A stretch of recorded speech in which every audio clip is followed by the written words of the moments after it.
deep dish so delish, it'll make you roar. So good. Cheeseburgers that challenge your sanity. This is freaking mind-blowing. Juicy barbecue that melts your will to resist. Incredible flavor that just makes you just...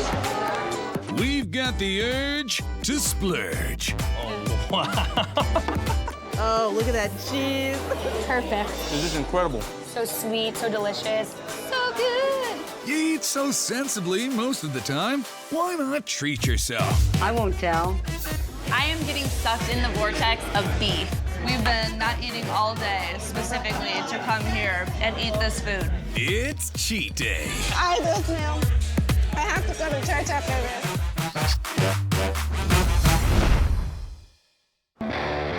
Hungry cheat day diners in Downey, California are getting the most bang for their bite by indulging in the over-the-top offerings at Lock and Key. Nobody's an angel. And if you say you are, you're lying. If I'm gonna cheat, this is the place to cheat at. And sometimes it's gonna be packed with lots of stuff, like this cheat day storage unit, the Mess Burger. It's definitely a fork and knife. If you want to pick it up and go for it, then by all means have fun, but you will get a little bit on your face. Hang on, let's flip back to this story's beefy beginnings. Butt of the Grill, S&P, and Burgers Down. Those burgers are a grass-fed 80-20 blend. Nothing but the best for cheat day. It's you and 2 patties. Spectacular. You're gonna throw down our chorizo, just stacking flavor on top of flavor. Robust beef is overlaid with American cheese. While they are melting in the oven, Mark turns to some cheese that's already reached gooiness maximus. Let's also remember the patties, which are stacked on a retro-style bun, followed by that assertive cheese sauce and a spicy crunch of nostalgia. In high school, all the girls were eating the flaming hot chips, so I wanted to have a dish that was gonna pull at the heartstrings of everybody while eating our food. Mark adds even more jalapeno sauce, then the grilled chorizo, then things get even saucier with a souped-up sour cream. That's when the flavors of this dish start to weld. We want to bring out the oils in the lemon a little bit more and caramelize the natural sugars found in the lemon to get that nice level of acidity that you need with all this other flavor that you have going on. You need acid, and this has it all. The juice from the torched lemon is folded into the sour cream and then ladled on top of the chorizo. Just a canopy of green onions and this burger's all messed up and ready to go. So this is the hot mess from Lock and Key, because cheating just doesn't have to be pretty. Wow. This just brings back memories from when I was younger. The spicy chips with the burger and the cheese and the sour cream just evens everything else. Honestly, on paper, this shouldn't work. But in reality, this is freaking mind-blowing. It's oozing flavors everywhere. The jalapeno nacho cheese is just smooth and creamy and flavorful. It just pops. I feel like a kid all over again. All of that in one meal. And I'm gonna have to run like 10 miles tomorrow, but it's okay. While Mark's high school burgers and graduate-level cocktails are setting hearts aflame, the hottest course on campus is the Tomahawk Ribeye. For the Lock and Key, it's an epic way to cheat.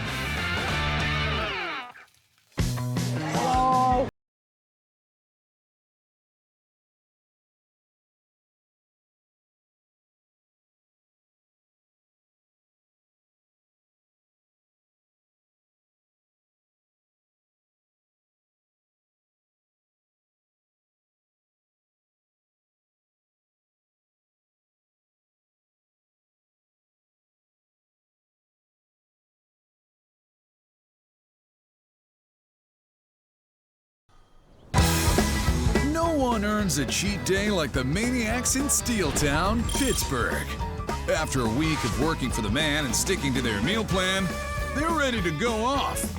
Cheat like you mean it! Amelia Yoder and Jessica Ruiz run Big Hunger out of town with food that's as creative as it is craveable. Classic tavern. Tavern food done right, yeah. You absolutely have to start your cheat day With a flair. And they came through with the calories at their century-old watering hole, Bigham Tavern. Go Bigham or go home! Big'em brings big yums in the form of this party down Pittsburgher, the Hangover Helper. This is the only burger that's gonna cheat your hangover. When you're trying to get over the hangover from the night before, you want the buttery, you want the sweet, you want the salty. Chef Les lays the bun on the griddle as a gargantuan burger gets grilled. Next we go with the potato pancake. Just a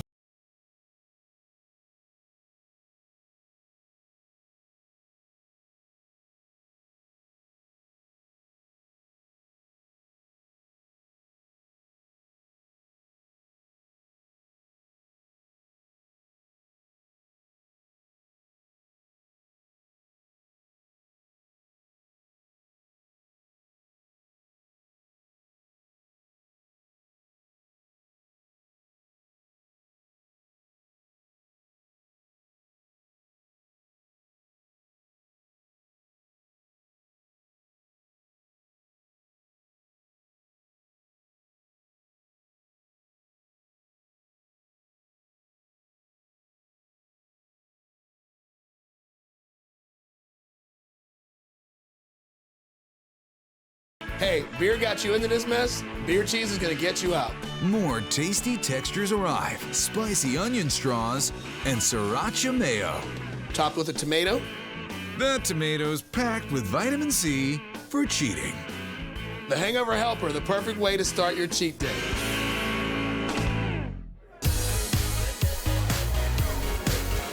Oh my gosh, that beer cheese is amazing.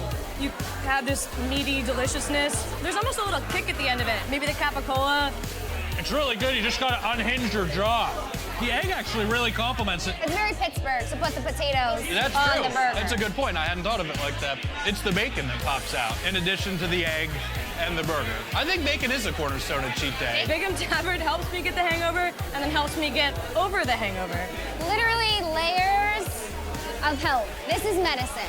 I think every possible way I could cheat is on this sandwich. If pork's what you eat when you're ready to cheat, don't miss the Big'em's sort of namesake, the Big Ham. This is a ham-pocalypse. Les lays down some bacon along with some real talk. There's nothing better on a cold Pittsburgh day than a great toasted ham sandwich. And it's the return of that capicola. It's in the ham family. Honey roasted ham joins the fun. Love for the ham, love for the big ham. Baked ham pops in for a cameo. I think that there's so many varieties of ham in the world because of the different types of people that like to eat them. Ooh, is that Bavarian glazed? It's a sweeter style ham, but it has salty undertones as well. Chef hits them with water for a little steam heat. I like those hot hams. That's a 5-meat pileup with a slice of Swiss. It's hammer time. All that hamminess lives in perfect harmony with spicy brown mustard. And there you have it, the dish that saved Pittsburgh. It's a state of hamdemonium. When you're ready to cheat big, the Big Ham Tavern's Big Ham Sandwich. If you're going cheat day, you gotta go hard. That's so good. Anything with bacon is amazing. And then you get the splash of mustard, and perfect. The hams are all warmed together, your cheese is melted, and the mustard's really good. Definitely getting ham. Hamageddon. Glazed ham, honey ham. I can kind of taste the different flavors coming out. And hamtastic, I think is the best thing to say. On cheat day, you have to pig out. At Pittsburgh's Big'em Tavern, rules and diets are made to be broken. Why not steal away with a buddy? Cheat day is always better with a friend because you can go 2 for 2. And bite for bite.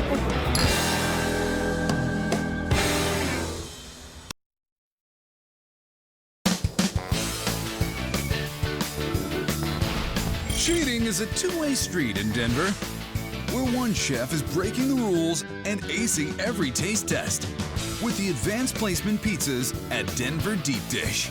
I do CrossFit, and when I come here, I want to splurge because it is outstanding. We're in here at least twice a week cheating. We are chronic cheaters. Deep Dish is the ultimate cheat day food because it's super robust. It really fixes those cravings that you're having. I'm on a constant cheat day. I eat pizza every day.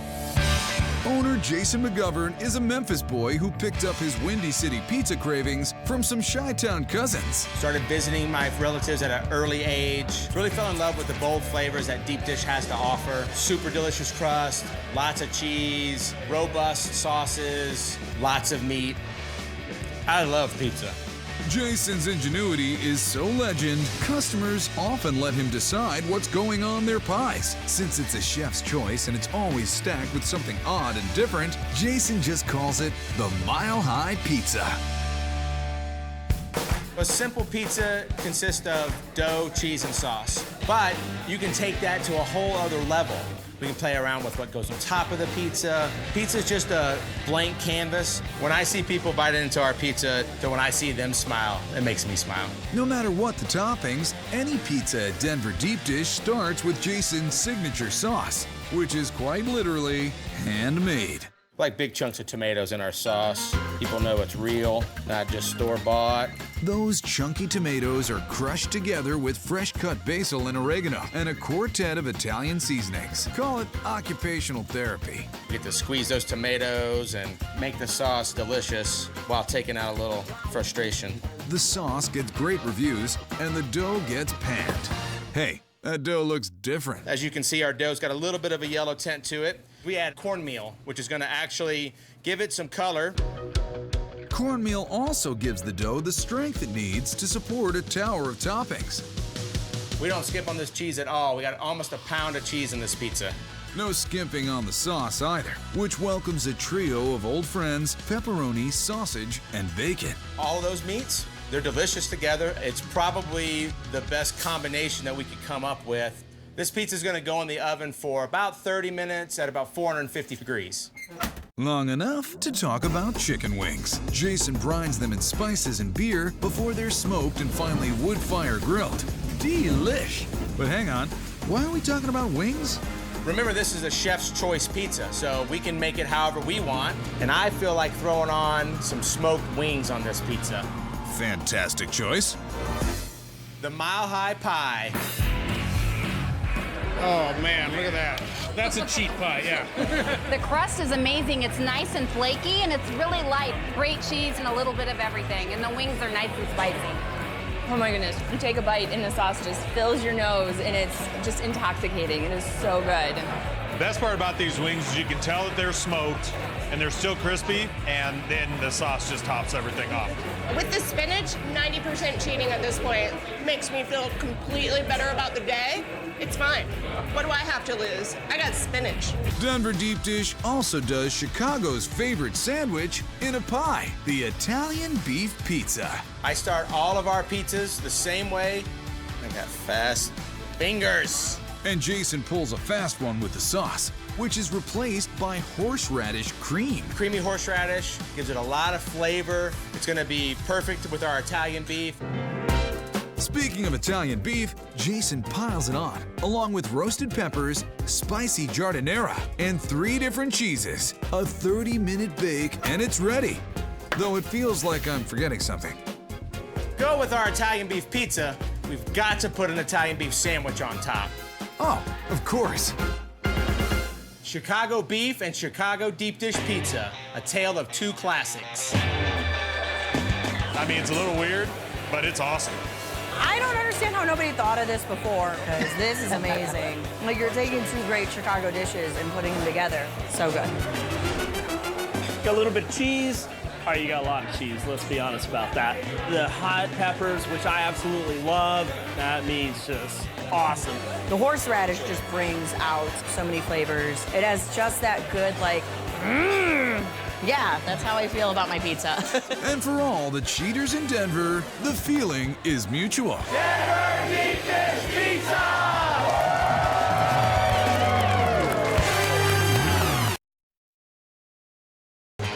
Make the cattle drive down to Houston, Texas, because in the suburb of Pearl Q is killing it. How does he know when they're done? Because he's Ronnie dang killing, that's how. All that dry, boring chicken breast you eat on non-cheat days is about to pay off in glorious, smoky juiciness. What do you think, champ? Worth breaking training for? Let me collect my thought on that. Welcome. So what makes Killins the cheat day choice? This. Then you'll really love this next diet killer. Ronnie's sizable new approach to the meaty morsel of the moment, the bone-in pork belly. Instead of having just a regular spare rib, we keep that and keep the belly intact with the rib and cook it. Genius! Here's that secret to a successful barbecue rub I mentioned. One word, don't. I just like to lay it on there. And we put a lot too, and that's where the bark and everything develops. And then we just barely sprinkle in through here. What really makes this pork belly the best is the cooking technique. Temperature-wise, a touch above the usual low and slow. Once you get 165, you're good, but we like to take it up to probably around 190 just to render the fat, because nobody wants to bite into a big hunk of fat when they're eating barbecue. Right? In 8 hours, this tasty twofer has reached world-rocking perfection. This is the belly. See how it's nicely rendered? And then there's the spare rib. You can tell the different color of meat. Nice pepper crust. Looks really good. Life's too short. Fill your belly with the bone-in pork belly. Phenomenal. Oh, wow. The flavor, it just melts in your mouth. It's great. So tender, juicy. It tastes like it's been on the grill for like 10 years. Juicy, peppery, delicious. Full of flavor, just juicy. You can really taste the pepper in there. I really like the seasoning on it. It's awesome. It's very savory. It's a little salty, perfectly cooked, it's not dry. So good! You won't hear folks droning on about their diets at Killins. They're too busy eating. It's so quiet, you can hear a bone drop. North Coast Noshers know Cleveland rocks. Combining Canadian comforts from across Lake Erie with massive Midwestern meats. The guys at Banter Beer and Wine put the eat day in cheat day. It's cheat day every day here at Banter Beer and Wine. I mean, this is definitely a good place to be indulgent. Banter's over-the-top indulgences break all the rules on purpose. Because it's a reward. Cheat days are the best. Right, and it makes you want to be here and it makes you love the food even more. Definitely. All the love in the land is rolled into one and stuffed in a bun with the Cleveland. Or should we go with the funkiest fries in the 216, a pulsating poutine smothered platter they call the Disco? Ah, what the heck? It's cheat day. Let's do both. Everyone loves this dish because it's the total representation of Cleveland. At Banter, they don't cheat in the kitchen. Everything is fresh, local, and made from scratch. We make our own sauerkraut. I'm gonna start by shredding the cabbage. Real thin strips. Cutting vegetables, not corners. Tom packs the cabbage into a big old bucket, salt, and assaults. The Kraut Hammer. Perfect for assaulting cabbage. He's down for the Kraut. Now we're done punishing the cabbage. All we gotta do is wait 2 to 3 months, and we got some sauerkraut. Fermentastic. Let's hit the disco. Can't have cheat day in Cleveland without poutine. This is the American version of a Canadian favorite. And instead of gravy, we have Sloppy Joe. He fries his fries and ladles out that meaty, tangy sauce fortified with Ohio grass-fed beef, carrot, tomato, and onion. Then a drizzle of yellow mustard and a dazzle of yellow cheese. Usually poutine gets the cheese curd, but here in Cleveland, it's all about the smoked cheddar. You can always add a little more cheese just for cheat day. Meanwhile, back at the Cleveland, Michael heats up the local boss of all sausages, kielbasa, and deep fries another Forest City fave, the pierogi. A pierogi is basically a flavor bomb for cheat day. It is a dumpling filled with cheddar cheese and potato. Only one thing could possibly make the Cleveland even more Cleveland. Burtman's Ballpark Mustard, a spicy brown mustard. You can find it in ballparks all across America. On to Banter's sweet fluffy bun goes Polish sausage and Polish pierogi, polished up with more mustard. It's not cheat day unless you go back for seconds. And lots of hot spiced up sauerkraut piled on top. Cheating in the 216, the Cleveland and the Disco. This disco poutine makes me want to dance. There is no wrong time for poutine. It's not Cleveland without a pierogi. We've been not eating all day specifically to come here and eat this food. The sauerkraut complements the mustard and the sausage. It adds to the sourness and the tanginess of the mustard, but they work together so well. Spicy brown mustard, really good kraut. House-made kielbasa. That's what Cleveland's about. If you're gonna do a cheat day, you gotta do it right. Put your poutine on your Cleveland and take a big bite. Breaking the rules means any meal, anytime. So break free of routine and banter with the breakfast. Breakfast is the most important meal of cheat day. The sausage is a maple sorghum sausage. Sorghum has a little bit of a sweetness, almost like a molasses. And then you get a little bit of a peppery at the end. Then comes this curveball. Just because it's cheat day doesn't mean you can't have a little fruit in your life. So we have a blueberry mustard. Did you say blueberry mustard? We decided to go with a mustard. After all, it is a sausage sandwich. Onions with berries, sugar with Dijon? This is total ingredient anarchy. We all love blueberry pancakes, but we also like French toast, so we try to combine the best of the two. Atop the stack of meats and sweets, he lays a fried egg crown and one final surprise. Anyone could put syrup on French toast, but we use a maple block. This gives it the power of 3 syrups. The breakfast of cheat day champions. Never too early to start your cheat day. Here's the breakfast.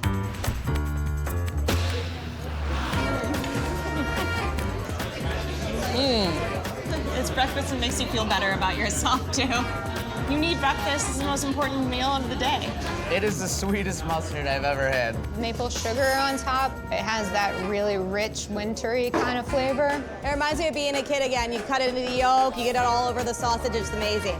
Perfect cheat food, dude. Banter is just a safe place to cave in to all your most craven cravings. So is somebody gonna roll me home after this, or? I know.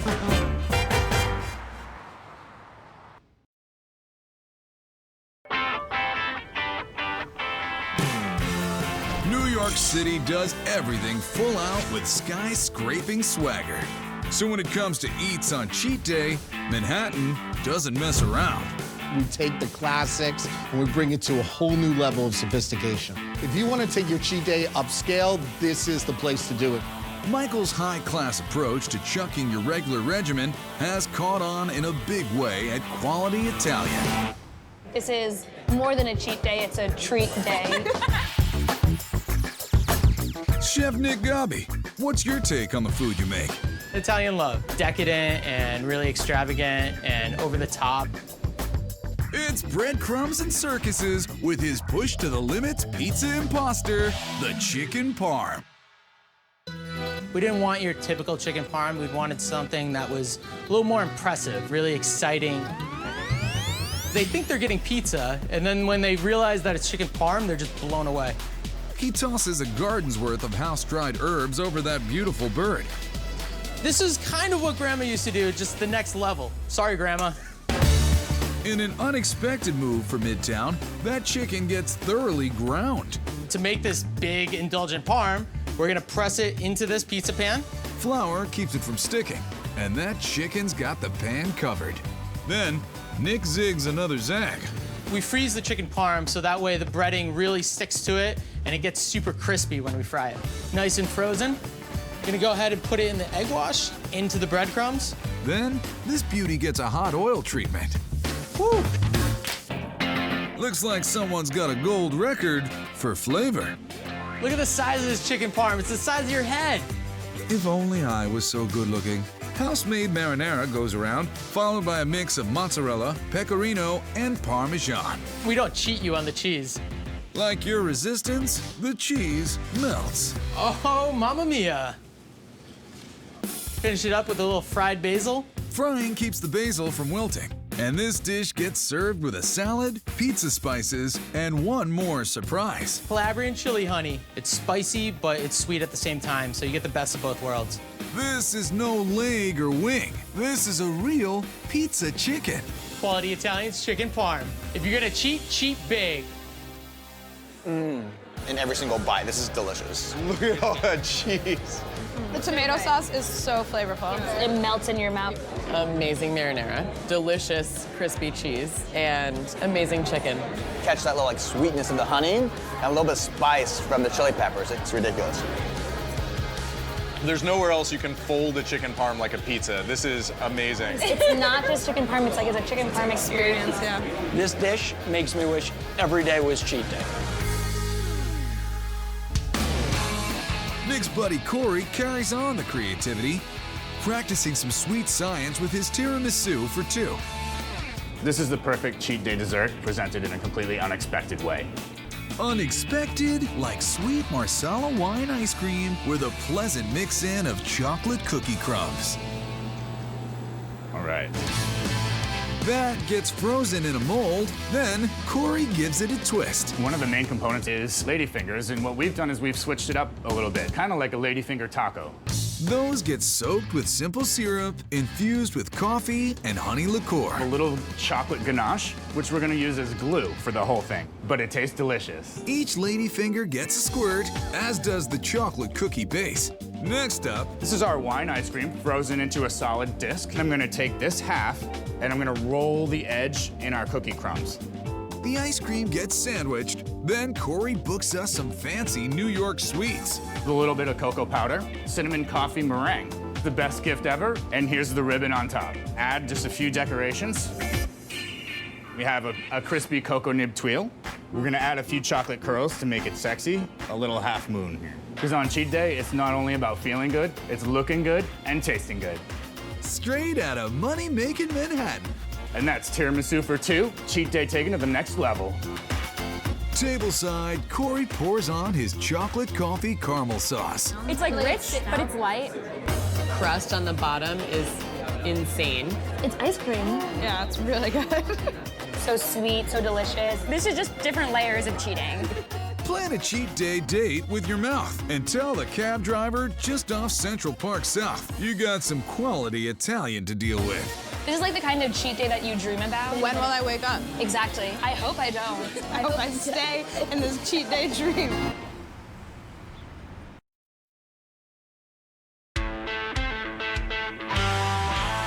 Sometimes it feels like every day is cheat day in Dallas.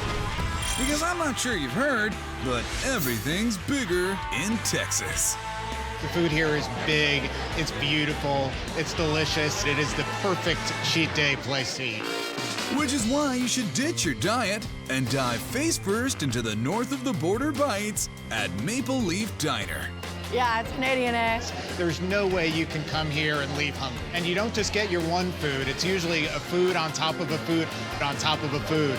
This place is my favorite mainly because the menu is so huge. This Mountie-approved mainstay is run by expat Michael Delorier and his aunt Deborah, who ditched her restaurant in Ontario for warmer weather in the land of white gravy. We're pretty famous back home for our sauces and our gravies, and the Americans are catching on to it that the brown gravy's pretty good. Maple Leaf's motto is Canadian flavors, Texas-sized portions, which is why Deborah designed a dish that's unique to the Maple Leaf, Southern Poutine. We actually would never team that together at home, but we were really amazed by how many people love chicken fried steak. Poutine is all about the gravy. And these Gretzky's of gravy start their traditional brown with a sauté of veggies mixed with fresh herbs. This combination together gives you the wake up of your taste buds, and you're thinking, I'm not quite sure what I'm tasting, but it's very, very good. We're going to add the roast beef broth. The broth boils for over an hour, then we say bye-bye to the veggies. Save the calories for the fries. As you can see, this is a nice, deep color. Is that a little Cabernet? Why not? Just needs a little bit of salt and a nice splash of pepper, and you'll be good to go. Now that's Canadian brown gravy. Deborah dredges a steak as immense as Lake Louise. We have a great piece of chuck. It's really tender, and it's got that deep flavor, almost like a short rib. Then fries it up in the traditional Texas manner. It's a perfect chicken fried steak today. Here's where Canadian fries get their distinct flavor. Now we're gonna add our combination of dehydrated vinegar powder, salt, and dill. Any Canadian will tell you fries without vinegar is just really, really not Canadian.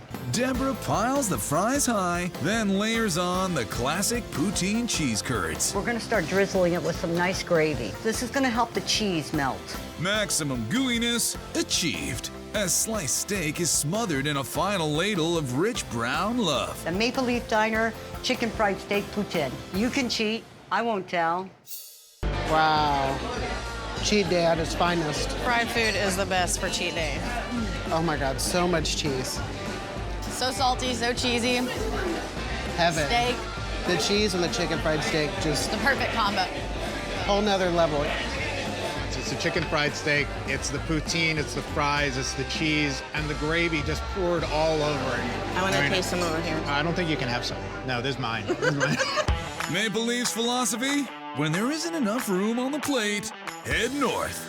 Check out the projection on their palatial pizza burger. Pizza burger is just absolutely ridiculous. That's one of Debbie's concoctions that she made in Canada.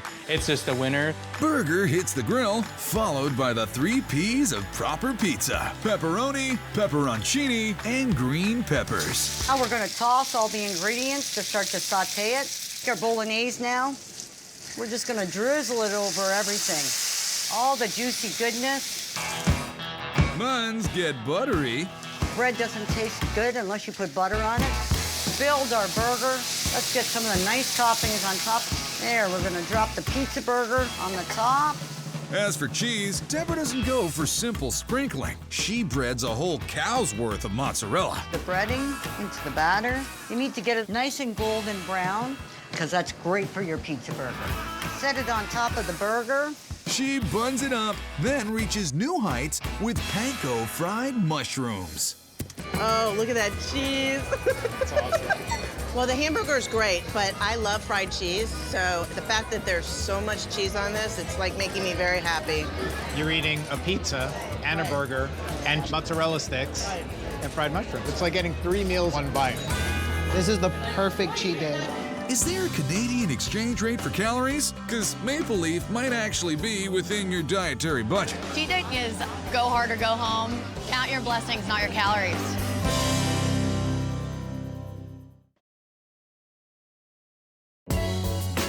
The good people of Newton, Mass know a good cheat when they see it. Oh, man. Which explains their ongoing love affair with Cabot's ice cream. So on a cheat day, this is a salad. Yeah. All week I've been worrying about how many calories I'm taking in, and when I come to Cabot's, that's all out the window. There are so many different flavors, so many different toppings that you can't go wrong. I've been coming to Cabot's for about 40 years with my kids, now with my grandkids, and we just love it. When you come into Cabot's, it doesn't matter how old you are, you're gonna feel like a kid at heart. We like to do things one scoop at a time and enjoy life. Owner Joe Prestigion first became Sunday savvy way back when Hendrix was playing Woodstock. My mother and father started this business. I started working here when I was just 10 years old, and I'm still doing it 48 years later. I like to serve ice cream. I like to see people happy. At Cabot's, that happiness is shipped to you in a Titanic-sized vessel called the Peanut Butter Fluff Boat. The hull of this bountiful boat is a fresh peeled banana, and the engine is their 3 heaping scoops of vanilla. At Cabot's, our scoops are bigger than most. Bigger and creamier. 16% butterfat is one of the most important things in ice cream. That gives it the richness, the texture, and the flavor. Our ship's tour continues on the promenade deck. 2 scoops of silky peanut butter ice cream, and it's up to the captain's quarters for scoop number 6. That last scoop is the Moose Tracks ice cream. It's vanilla ice cream with a fudge twirl and little peanut butter cup pieces of candy in it. If you're gonna cheat, this is the way to cheat. Your cruise director, Joey, takes us on an excursion of hot fudge, peanut butter sauce, and house-made marshmallow cream. So we make this downstairs every day. It's just egg whites and corn syrup and a little sugar and a little vanilla flavoring. A dusting of crushed peanut butter cups and candies, and it's anchors away! This is your peanut butter and fluff nut boat. If you're gonna cheat right. Oh my God, wait, that's so much bigger than I expected. That's ridiculous. Right to your face. Now that's a sundae. A lot of peanut butter. Perfect combination, chocolate and peanut butter. It just creates this nice mush and goo in the middle that's just a little bit warm, but a little bit cold at the same time. I feel like there's something underneath that I haven't gotten to yet. And I'm like digging with an objective. Oh yeah, that's for sure. I think my favorite part is the peanut butter. All of the peanut butter cups and the peanut butter candies and peanut butter sauce. As an athlete, you work hard 5-6 days a week, so you get that cheat day. I'm a volleyball player, and the only thing better than a win is a sundae. There's no place more fun to grab a cheat treat than Cabot's ice cream, where you can sneak a sugar rush and then enjoy the crash. After Cabot's, I feel full and happy. I just want to go curl up. That's how you know you had a great cheat day.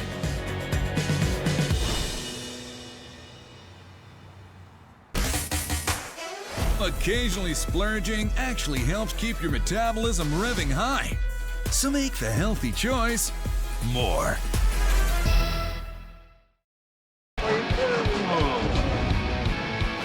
Whether you crave crab, it's so good it should be illegal.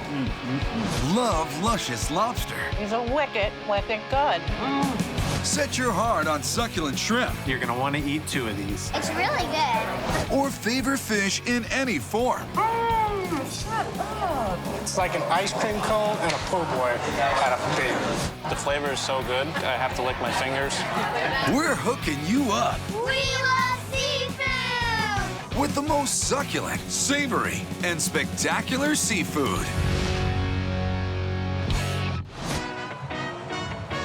The Jersey Shore may be known for beaches, bars, and boardwalks. But on the peninsula of Point Pleasant Beach, fishing is a way of life. In the summertime, beach bums and fishermen alike kick back and get their claws on the crustacean catch of the day at Red's Lobster Pot. Us locals wait all year for the local summer, and there's no better spot than here. Great view, great food. The boat pulls right up and empties the lobsters out, and then chances are those are the ones that you're eating. Red's opened in 1988 by a lobster fisherman whose nickname is Red. Marissa and her partner took over in 2014. I think that New Jersey lobsters are the sweetest, most succulent lobsters that you can get anywhere on the East Coast. Our boats come in and unload 300 pounds all the way up to 1,800 pounds every time they come in and deliver here to Red's. Those bugs go from the boat to a bath in the tank room, a 30-foot trailer where circulating seawater keeps them happy. Well, that and Marissa. They call me the lobster whisperer because when I'm sorting late at night, sometimes they hear me talking to them outside. After a short stay in the tank, they go to the steamers. We steam our lobsters because we need to steam a lot of lobsters at one time. We sell a lot of lobsters, over 2,500 pounds a week. It all goes to a good place, like Red's Lobster Roll. We took all the lobster, we chopped it up coarsely. We have a lot of tail, a lot of claw, and we're gonna add a lot of mayonnaise. Greg mixes his mayo with lemon juice and hot sauce, celery hearts, chives, and a house-made spice mixture. We need to fold this gently so we don't break up all the lobster meat. Hey, Greg, how much can you fit in that buttery toasted bun? Let me add a little bit more. That looks awesome. This is the best lobster roll on the Jersey Shore. I had lobster rolls before, but I think this has to be the best one I've ever had. It's full of lobster, and the lobster is fresh, and that's what I love. It tastes really great. The chives and the mayo, it's just enough. The toasted bun is also just amazing. It adds a little crunch. It tasted like I just shelled it myself. Very fresh and very tasty. In contrast to the cool creaminess of the lobster roll, Greg turns up the heat with one of Red's signature dishes, the Angry Lobster. What makes the Angry Lobster so angry is that we cook it in a super hot pan and there's a lot of spice. Pieces of lobster go into seasoned flour and a sauté pan. We break up the lobster into 8 pieces so the customers can easily get the meat out. The lobster can be angry, but we don't want angry customers. Now we're gonna put it into a 350-degree oven for 10 minutes so the meat is all the way cooked through. By now, the lobster's pretty annoyed. But what makes it really angry is a splash of sauce with olive oil, garlic, basil, and red pepper. This what gives our angry lobster a spicy punch.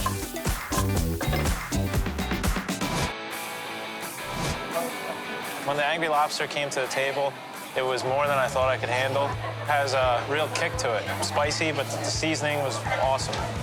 The angry lobster is spicy and full of flavor like meat. It's delicious. You didn't have to dip it in butter because it was filled with flavor. It was great. I really get into it, so that's why I get it all over the place. The flavor is so good, I have to lick my fingers. I bet even the shell would taste great. No, you don't eat the shell, but, I mean, you could if you wanted to. If it's crustaceans you crave, Red's is your one-stop shop. Any way you could think of a lobster, we'll prepare it for you. But there's one thing you won't find on Red's menu, a frozen confection. People ask us all the time why we don't serve ice cream, because we don't have freezers. You can't bake fresh. Take that, Maine. I'm going out for lobster again tonight. We might even be back here again. The Jersey Shore isn't the only place you can enjoy sun, sand, and seafood. They're a winning combination on the West Coast as well, in the beautiful beach city of San Diego. Tourists traipse along the Embarcadero, which means landing place. And almost every day, some of the most spectacular seafood on the planet lands at the Embarcadero's double-decker pescatarian palace, the Fish Market.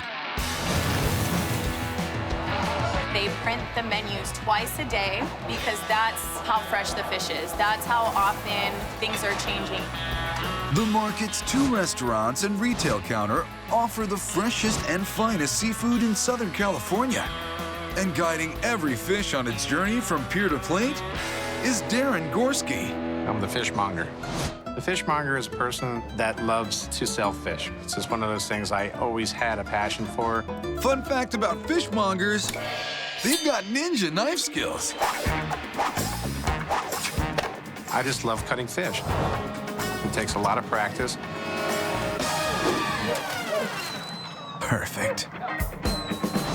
It's a tradition on the docks that no one goes home hungry. That's the spirit behind one of the fish market's biggest crowd pleasers, the seafood stew called Cioppino. Cioppino means chip in. In the late 1800s, the fishermen would help other fishermen that didn't catch fish that day. They would walk around with a pot and ask the other fishermen for a little bit of help so they can make a cioppino. Good cioppino starts with a great marinara sauce. Our marinara sauce starts with olive oil and fresh vegetables. Onions, diced celery, chili peppers. A little spice in it with the chili peppers. Makes the marinara sauce have a little kick to it. He gives that kick a chaser with a splash of red wine. Herbs, salt, and Worcestershire sauce add layers of flavor. Okay, once this is all cooked down, we're gonna add our tomato paste and our diced tomatoes. And a drink of water. Like beer pitchers. Then he sends the seafood for a swim.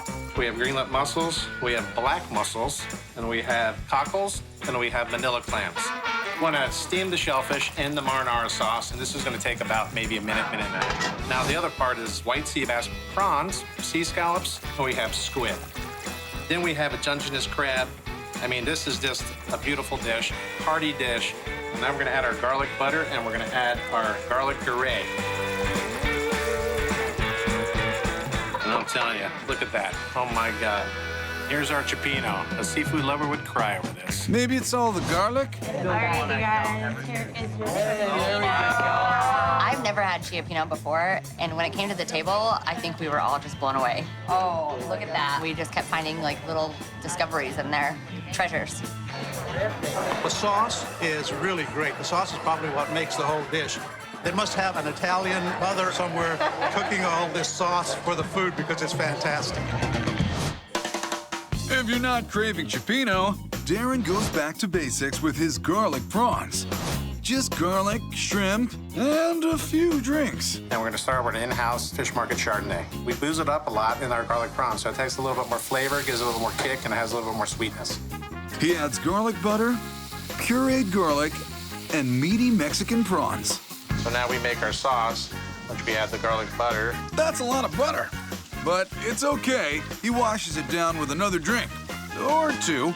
Put a little brandy in there, and a little bit of sherry in there. Like a craft cocktail on a plate. He lays down linguine, then the poached prawns. Now for the sauce over the prawns. These prawns are so good, you're gonna want to eat 2 of these. All right, here you guys are. I'm like obsessed with garlic, so this is one of my favorite dishes. I mean, it's garlic and butter and shrimp and pasta. You can't really go wrong. It's delicious. The prawns are really tender. They're perfectly cooked. They're beautifully seasoned. I'm so glad I ordered it. It's delicious. I love it. So garlicky. It's really good. If you're in San Diego, come to the San Diego Fish Market. The views are great, the food is great, the service is great. I mean, what more can you ask for? Ah, living the dream. The dream. I don't know what that was. The dream. A fish. Yeah, that'll work. Seafood lovers shack up in Savannah. That is delicious. With a dish built for 2. It's like Thanksgiving. That's supposed to be once a year. If you need a vacation, try our 3-step rat race recovery plan. Sunshine, Southern hospitality, and seafood. You can find all 3 in Savannah, where the best seafood is served in a shack. The Savannah Seafood Shack. Love crawfish. David and Christine Cutlip got the idea for the shack on their honeymoon in Thailand. We actually went to every dive, every hole in the wall, because we wanted to get the full local experience. Is sea to table, which was spectacular. It was really neat, great.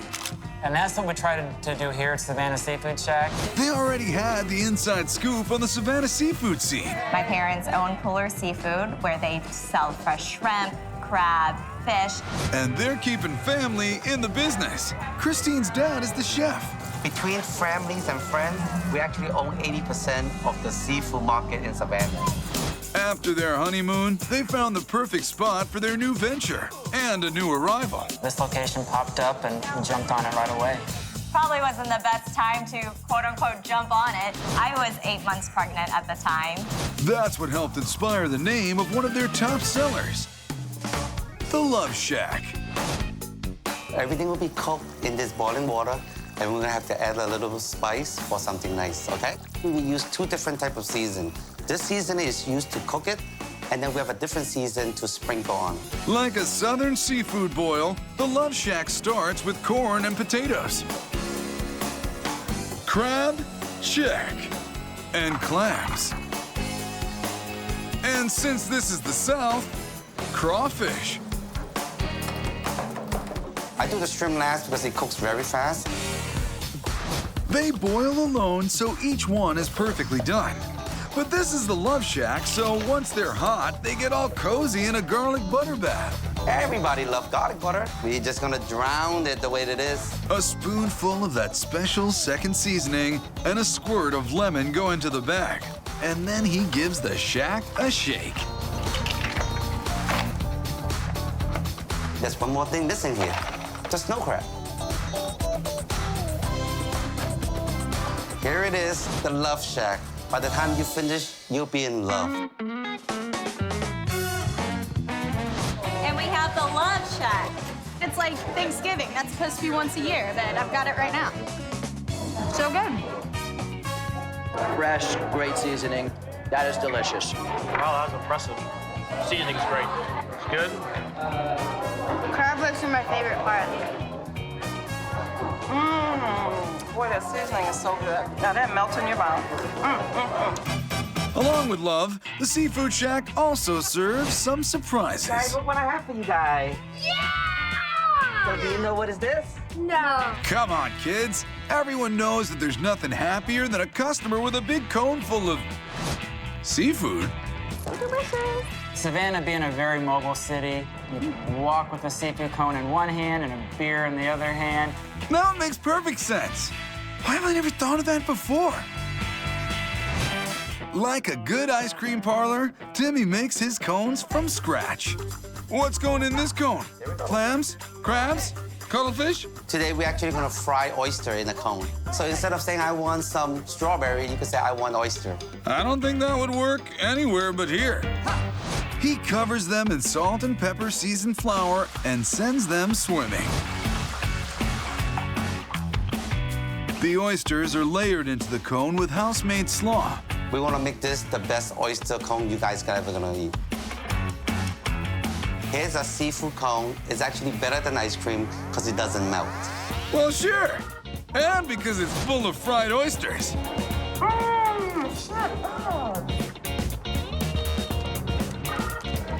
The combination of flavors, textures, the combination of sweet and the coleslaw, it's delicious. This is awesome. Delicious. About to get messy. It's like an ice cream cone and a po' boy at a potato. Now, who would have thought of putting that flavor together, oysters? It's working. It's amazing. I have to get some more of it. This ain't the end. No, it's not. Seafood lovers will be streaming to Savannah to shack up. We love seafood! Searching for succulent seafood in a shell? Time to get crabby. Just give me a crab and get out of my way. In Baltimore, you can double down. What did I get myself into? With an incredible crustacean creation. My favorite part of this was the whole dang thing. We're gonna drop anchor in the city by the bay. No, not that one. Baltimore, where the nearby waters of the Chesapeake are full of crawly crabbies. And just a block from the docks is the castle of Baltimore Crab Shacks, LP Steamers. There's no plates, you just eat right off the paper. You have a hammer and a knife, and that's it. You just beat away, and it's fun. It's carnage. It's not posh, it's not ferns and brass. It's a little divey and messy, but who would want to go to a fancy crab shack? It's good food, good people, good times. It was started by William Gardner. You can call him Bud. My uncle was named the same as me, and his nickname was Bud, so they nicknamed me Bud. After a career working on the waterfront, he was hungry for some old-time crab. And I was looking to open a seafood place. And I looked all around, and this was the only place I could afford. His grandson Andy and wife Kim run the restaurant now. I started working here when I was in high school, and I've been working here on and off ever since. Steamed crabs with a sprinkle of spices are a Maryland mainstay, and LP Steamers serve 7,000 a week. We season our crabs with black pepper, rock salt, and special seasoning. They go into a steamy sauna 36 at a time. We cook them for like 25 to 30 minutes, take them out, and they're ready to go. If you're coming to Baltimore, you gotta get these crabs at LP Steamers. They're definitely the biggest and the juiciest. The spicing on it is perfect. It's a lot of fun to be able to just pick your own food with your hands. For me, Baltimore is that down and basic kind of food, and like a steamed crab is that. Just give me a crab and get out of my way. The meat's really juicy, the spice is perfect. I'd eat as many as they'd serve me. But what if crab, the way nature intended, isn't crabby enough for you? LP Steamers has the Franken crab of your dreams. A crab cake stuffed into a whole hard-shell crab, covered in batter, and deep fried. The hard fried crab. That's like stuffing a hamburger into a steak. I like it. Kim works from the inside out, starting with the crab cake filling. We use two different types of crab meat. The lump pretty much acts as a glue that holds everything together. And the colossal, it's just huge, big, sweet pieces of crab meat. Next, we have just plain breadcrumbs, parsley, because the color makes it pop, and then we have our special spices. To bind everything together, we use eggs, mayonnaise, mustard, and Worcestershire.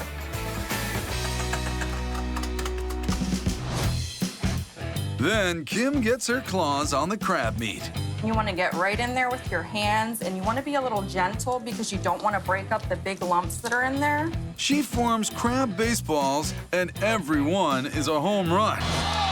Now we are taking a whole crab cake and we're stuffing it into a hard shell. You want to pack it in there good so it doesn't fall out. Then the whole thing gets basted in batter. The alien-looking Krabenstein goes for a swim in hot oil. And this is our take on a Baltimore classic, the hard-fried crab. I wouldn't want to meet that in a dark alley, unless I had a seafood fork and maybe some melted butter. I was like, what did I get myself into? The crab cake was very good. It was a lot of big lump crab meat, some good spices. The combination of the seasoning was salty and the sweet crab meat was the perfect mix. I liked the batter. It was not overly sweet, and it complemented the crab and the salt. I was kind of surprised it was a full crab underneath. That was another, like, surprise inside, another gift. My favorite part of this was the whole dang thing. It looked amazing and it tastes amazing. It's so good it should be illegal.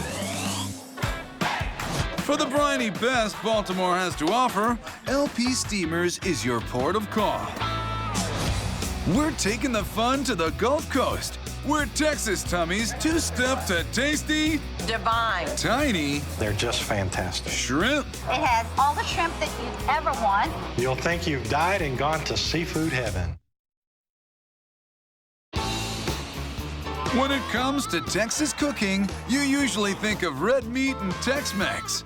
But there's an island outpost in the Lone Star State where seafood reigns supreme.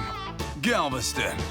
Off the beaten path, away from both the beach and the bay, is an island institution that has spent more than 40 years wrangling big flavors from the smallest seafood.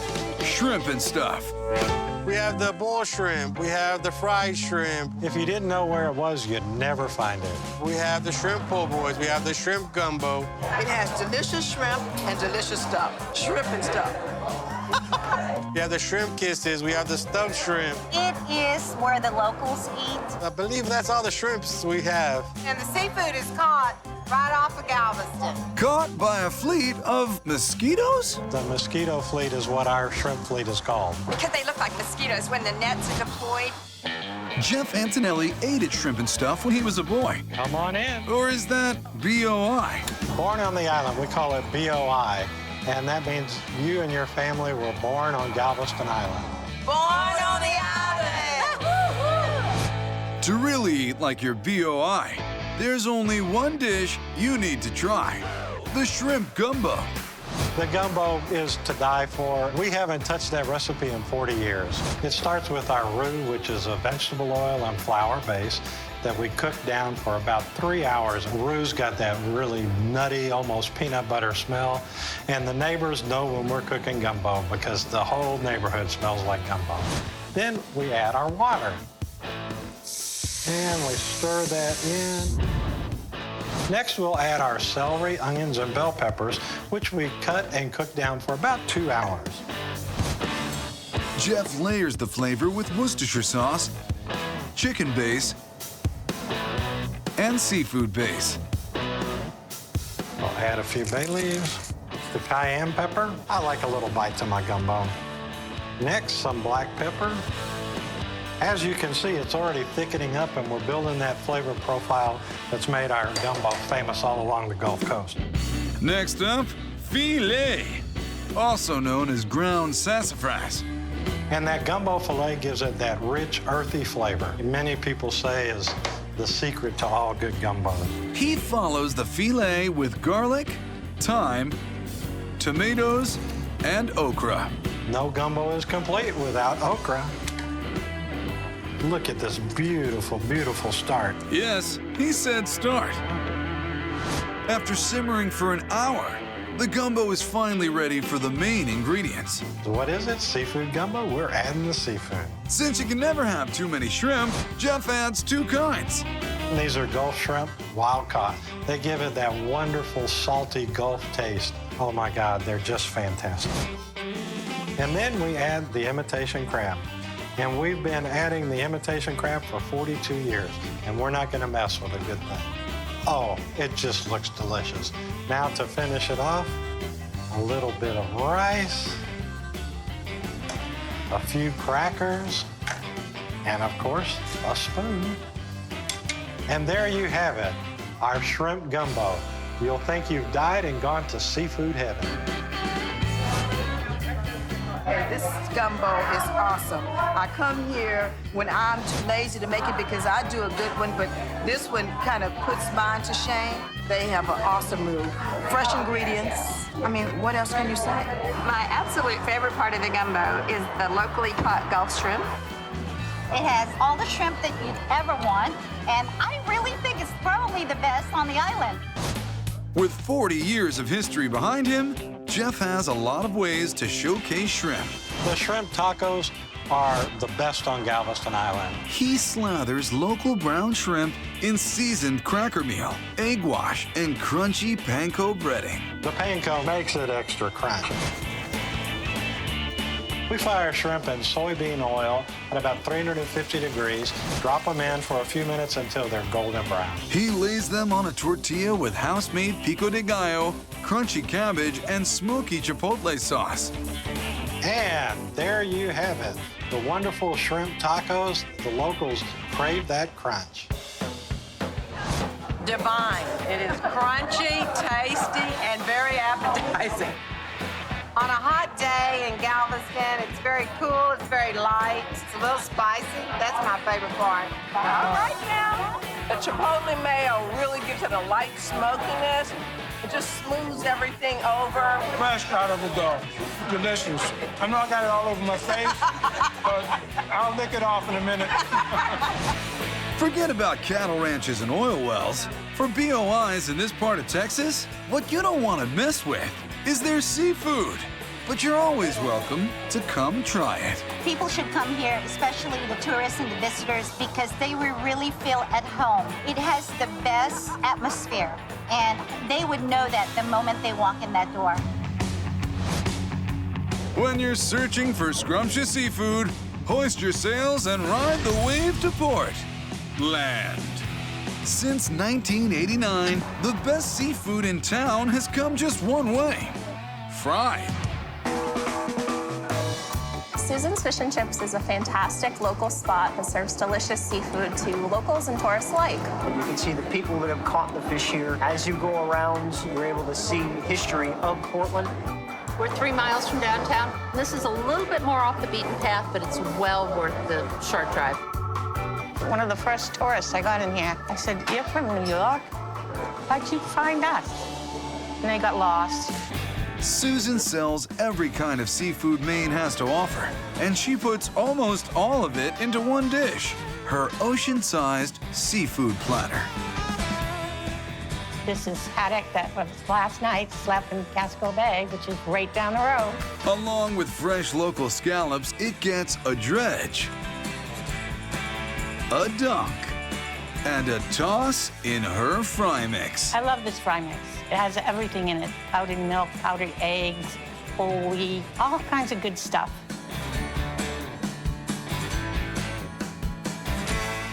Put it down till it's golden brown. Whole clams and baby shrimp get the same treatment. They cook at the same time, same temperature.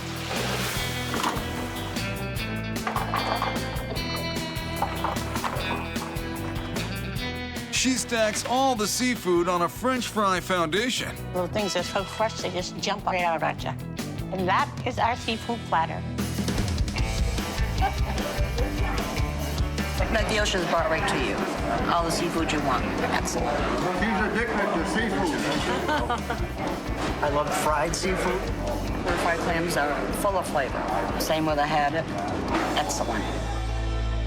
There's something for just about everyone in the seafood platter. But Susan's favorite catch gets its own show. My lobsters are here. Thank you. Thanks. See you later. I love lobsters baked. I love lobster stew. I love lobster fritters. I love lobster chowder. I love buttered lobster, cocktail sauce of lobster, lobster rolls with mayonnaise. Now I'm starving. Which way are you gonna make them? Deep fried lobster tail on a stick. You're gonna make a lobster lollipop? It's tail time. I open them up and I clean out the tail, take the skewer, and it's so easy to do. We dip it in a little water, moisten it, put it in the flour, then we put the breading on it. Now it's time for the fryer. And We're gonna cook them very lightly, so they're just a golden brown. This is only gonna take about a minute. Very good. They're so happy to be in there. Oops, I shouldn't have done that. Oh, well, I couldn't help myself. These are wicked, wicked good. The best tail in town. You know you want one. It's just awesome. Never had anything like it. After you dip it in the butter, it's just like, ooh la la. It's just like the best. Wow, it's awesome. It was delicious, rich, juicy. That is so good. I couldn't eat more than one. I'm sure some people could. Oh, just give me a chance. After more than 28 years, Susan still serves seafood herself, working 7 days a week. Here's your lovely food. I love seafood. I love people. It's a good life. As long as there are fishermen bringing their catch to Portland, she'll be putting fresh fish into the fryer. In the Miami neighborhood of Little Havana, a fishtail isn't just a story. You see a tail on it there. What is this? It's a sandwich. Really crispy and inside is really soft. Delicious. One question, what about the scales? Some of the most succulent seafood dishes have a cultural component. For a taste of Caribbean cuisine, we're heading to the Great Floridian Melting Pot of Miami. In the Little Havana neighborhood, the rhythms of Cuban culture pulse like a strong mambo beat. Domino parks, bars with Latin music, people think at all hours. Cuban coffee, Cuban people, and Cuban food. When Little Havana gets hungry for a taste of home, it heads for La Camaronera. La Camaronera means the shrimpery. My father and his brothers were fishermen in Cuba, fishermen here. They were able to open this in 1973 as a fish market and wholesale business. And then in 1976, we added a kitchen and just started serving up some of the same dishes we did back in Cuba. The food here is probably as good or better than the Cuban food I eat at home. You know, that's a secret. You know, I'll keep to myself. La Camaronera has been a destination for decades, even as the neighborhood around it has changed. There's no longer just Cubans, it's Cubans, Hondurans, Venezuelans, Argentinians, Brazilians. But we're kind of like the Mecca of Latin and South America. Buenas tardes. Reflecting the neighborhood's cultural changes, one of the newest items on the menu is a flavorful fusion dish called the Camaronera-style burrito. It's a mixture of a burrito and an enchilada. This is a nice fresh fillet of corvina. It has nice texture to it. This is a classic sofrito, a green pepper, red pepper, raw onions, a little bit of garlic. It's in a lot of Latin dishes, used a lot in the Cuban kitchen, Caribbean style. Gonna add a nice big portion of shrimp, some salt, black pepper, and paprika. Gonna add our fish.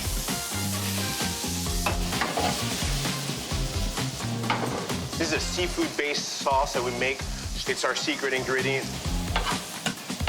Look how creamy and delicious this looks. All right, so let's build this burrito. All those good Cuban flavors.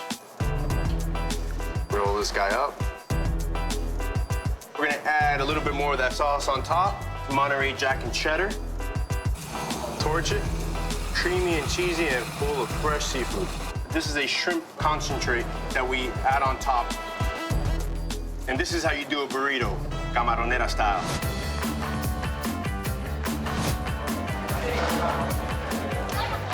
The shrimp is really tender, really fresh. It's sort of something that's gonna fill you up, and a little siesta is probably a good idea. Fusion food is fun, but Cuban classics still swim on the menu. One of their top sellers is a sandwich straight from the sea. The pan con minuta. Wait, is that a tail? What do our customers say when they see our sandwich? They see a tail on it, or what is this? This is the minuta, freshly caught yellowtail snapper. We dredge this in a lemon juice and garlic and salt. Then a double dip, flour, and a batter as bright as the sun. It's just flour, water, and a little bit of food coloring in it. That gives it that double breading. It goes into the fryer for 5 to 7 minutes until it's nice and crispy. These are all freshly caught. We fillet them daily. Leave the tail on. Keep the tail on, it makes it unique. If you see a tail on it, you know that it's a real fish. We get the fresh bun. One of our neighbors right across the street does our breads for us on a daily basis. One neighbor helps another. He finishes it with raw onion, ketchup, and tartar sauce. And here you have your pan con minuta sandwich. A little bit of Cuba right here in Miami. Delicious.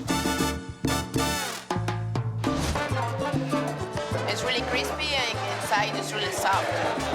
The thing I love about the fried food here is it doesn't taste fried. You taste the fish in there.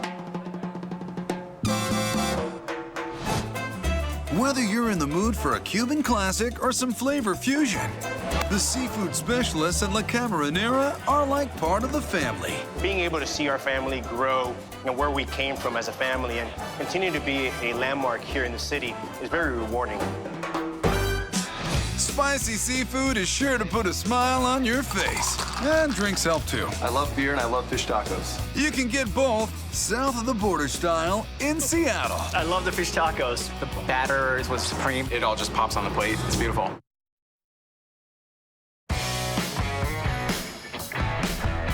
For seafood with a south of the border flair, we're going north and west to Seattle at a waterside watering hole called Little Water Cantina.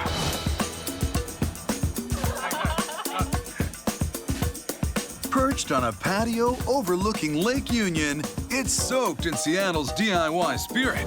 We're located in East Lake, which used to be a very hippie sort of area in the 60s. There's a lot of houseboats that are around here. We use a lot of reclaimed materials, including 800 old tequila bottles that I salvaged from the dumpsters from other Mexican restaurants around Seattle. The restaurant design actually echoes the food, which is we have a lot of rustic influence, but we kind of do our own modern twist on things, and we think it works. You can't expect a Seattle spot to sing the same old song when it comes to cuisine. We kind of call it Seattle Mexican food. We use a lot of things like local proteins and even local vegetation, like our microgreens, as much as possible. It's in tandem with those exotic ingredients that make Mexican food so unique. We take the authentic roots very seriously, but we also like to, play around because people seem to really get it after a while and take chances on it. And people don't have to worry. They can still get their tacos and guac. They sure can. Washed down with one of their 10 different margaritas. To me, it doesn't get any better than having cold margaritas, nice fish tacos out on a patio, and that's why we're here. Oh, yes, it is. Shannon's fish tacos are famous. I love fish tacos. I grew up eating them in Southern California, so this is our special version of it. We have a very unique blend for our beer batter. Rice flour gives us that fluffiness that you would find in a lot of Japanese cuisine. We use masa as kind of an homage to the tortilla, and then cornmeal gives it this density and structure that's awesome. Our chili mixture has a blend of cumin and coriander, guajillo and ancho chilies. We add that for a little more flavor. We add beer because this is a beer city. It adds a little more structure too, bubbles, and makes it nice and light. I love beer and I love fish tacos.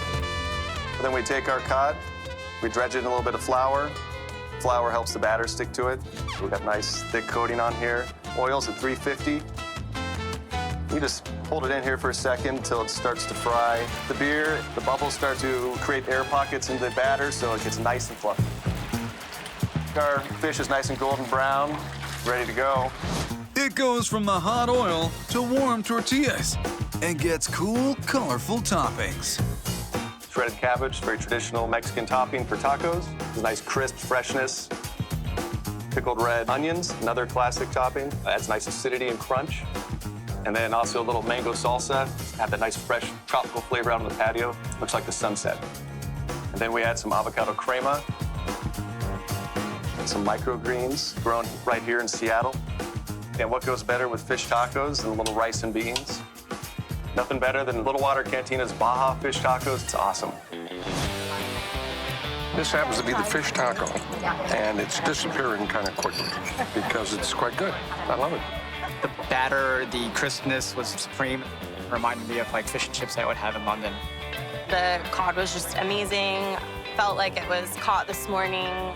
Delicious. It tasted really fresh.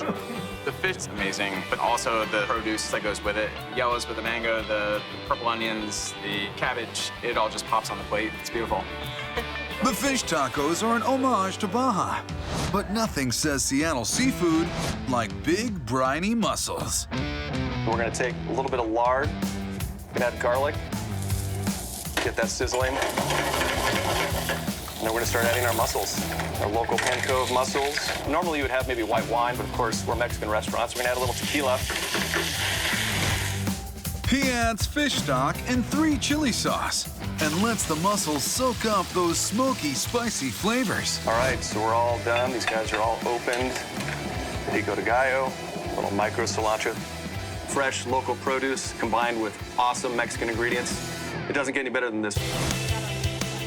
You can get mussels at a lot of different restaurants, but these flavors together, you don't see a lot of places. It's really special.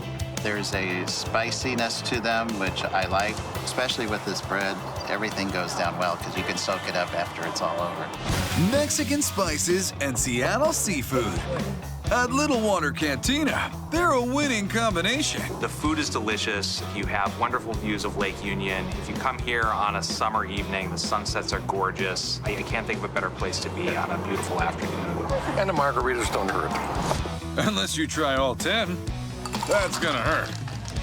Time to steer this ship into port. Whether you're a fan of fried fish, spicy steamed crabs, shrimp with sauce, or lobster in any form, we can all agree there's an ocean of amazing seafood out there. Tantalizing tater tots smothered in sauce. It's like a circus in my mouth. I love it. Chili that hits you like a meat meteor. It's really hot.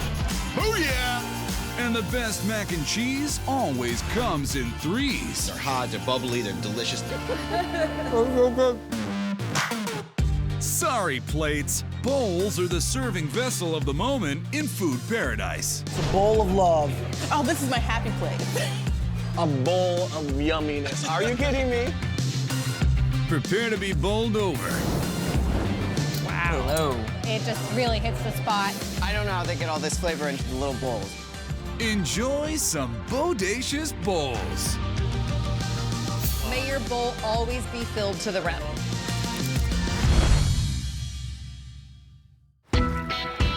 For nearly a century, one of the boldest bowls in all of Seattle has been brought to you by the Semenderas family at Mike's Chili Parlor.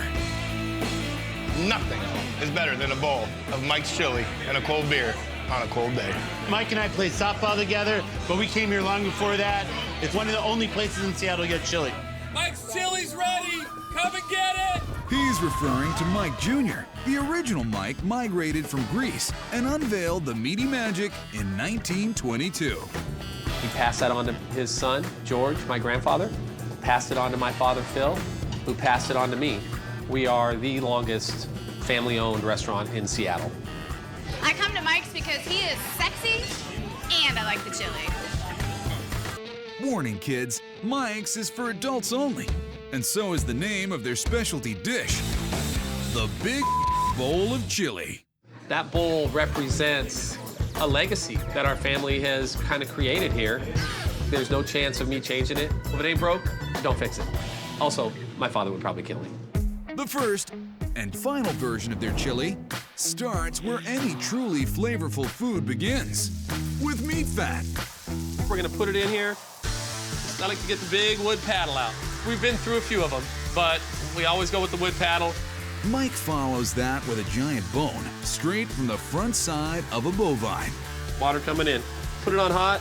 It's gonna sit there for an hour or so, really get all the juices coming out of that meat bone. Then we're gonna drop all the good stuff in it. Bone comes out, then Mike takes his dose of the good stuff. This is a restaurant, but it's also a bar.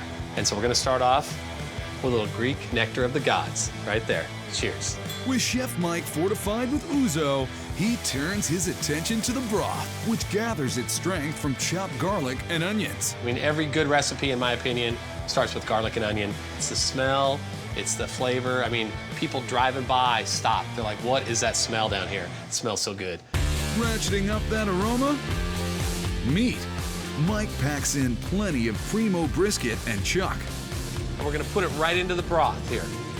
Break it up a little bit. You gotta get the old trusty paddle out to stir this up. I'm using my paddle. We got my father's paddle, my great-grandfather's paddle. Everybody gets a paddle. Now the chili's looking great. Got some good meat there. Now we're gonna bring in the salt and all the rest of the spices. The magic. What kind of magic are we talking about, Mike? No, let me tell you everything that's in it, all right? Okay, let me not tell you everything that's in it. Trust me, I'm used to it.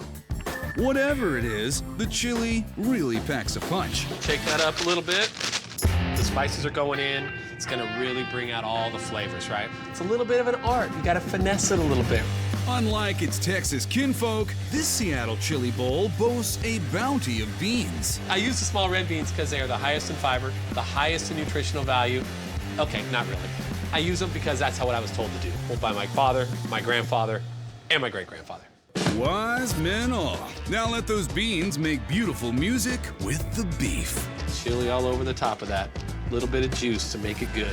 Mike tops it off with cheddar, onions, and jalapenos for heat. Opa! There it is, right there, baby. A bowl full of chili is a belly full of joy.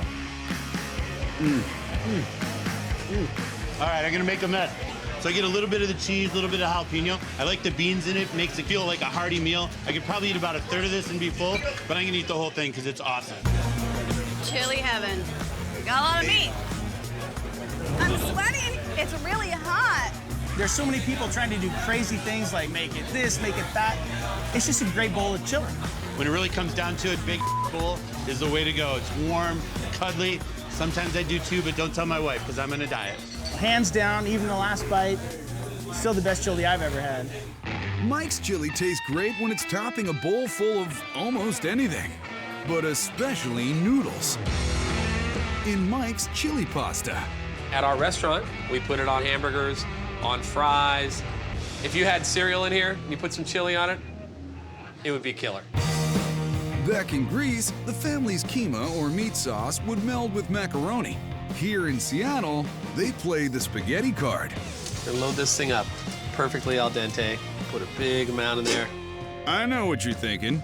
Needs more carbs. Fear not, Mike's on the case. And we always serve it with bread. Why? Because my father doesn't eat pasta without bread. I put love into everything, even my French bread. Then he cheeses up that chili. Boom. Chili pasta bowling you over with chili goodness. Oh yeah! That's a good. You got the fresh meat, you got the special blend of spices. Incredible. Some of the best chili pasta I've ever had. It's got the perfect seasoning, it's got the perfect taste, it's got the perfect texture. You need the bread for sopping. That's what the bread's for, man. That was awesome. That was a bowl of heaven right there. Nothing beats it at Mike's. Just warms you from the inside out. In soggy Seattle, chili sure beats that chill. Hey, Dad, what do you think of my chili? Your chili's great, but my chili was better. Bowls are made for mixing all kinds of taste sensations. In Cerritos, California, just a few miles south of LA, authentic Mexican is mixing it up with authentic everywhere else. And people are feeling the love at Amor y Tacos. This is one of the best bowls, especially with this ooey gooey goodness. It's so good. The food here is very authentic. It is very Mexican, and it reminds us of what my mom used to cook at home. Home cooking inspires all the flavors of this SoCal hotspot, and it's a major motivator for owners Thomas Ortega and Todd Sugioka, childhood friends who practically lived in each other's kitchens. I think it's important in your food to make it comfort in your heart, and that's where we cook from. Every week we have an opportunity to do something different, whether it's my background, his background, Asian American, Latino American, whatever it is, we can bring that to the table and see if it works. Working since day one is a Mexican twist on a north-of-the-border favorite. In Canada, they call it poutine. But at Amor y Tacos, they call it mole tots. It's a bowl of flavor and it's a bowl of fun. Getting your spoon in that bowl and just getting the cheese, the crispiness of the tater tots. As a young boy, Thomas first learned how to make this hard-to-master Mexican mother sauce. A mole is very complex. Watching my grandma make her mole is what got me to really come up with my own recipe for my mole. That recipe includes 21 separate ingredients, cooked in 3 different vessels, and the countdown starts with 3 dried chilies of varying afterburn effect. The ancho brings a lot of smoke, the guajillo brings a lot of earthiness, and this arbol right here is what just brings the heat. While those peppers roast, shallots and garlic saute. Add a sextet of spices, and the running tally's at 11. Seems nuts. Speaking of which, roasted peanuts, pepita, which is pumpkin seeds, sesame seeds. And we're just gonna get a nice little toast on all those to bring out natural oils. house-made brioche is toasted to prepare for its job as a thickening agent. And what's this? Raisins? Just another layer of flavor. Those sweet raisins just happen to be our Sweet 16. They're gonna party with roasted tomatillos and tomatoes, cumin, and plantains. Finally, our baby mole has reached 21. Mexican chocolate. Everybody thinks mole is a chocolate sauce, but it's absolutely not. This little piece of chocolate is only added to kill the bitterness and to bring that perfect balance to the mole. So how much cooking to achieve such balance? In Mexico, they take days to make this sauce. We just let it simmer for about 2 to 3 hours until we feel the flavors have melded together. And when that mole is ready for the bowl, bring on the tots and lots of cheese. The jack's got a nice sharpness to it, and the Oaxacan cheese gives that nice meltiness.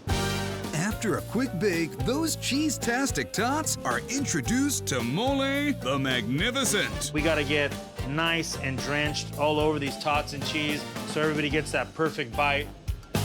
Sour cream, veggies, and a dusting of cotija cheese are the final brushstrokes to this mole masterpiece. Mole tots. As a kid, I loved tater tots, but having mole makes it even better, and the sour cream. When you bite into it, you still have like the crunch on the outside, but then you're also bringing in the flavor from the mole.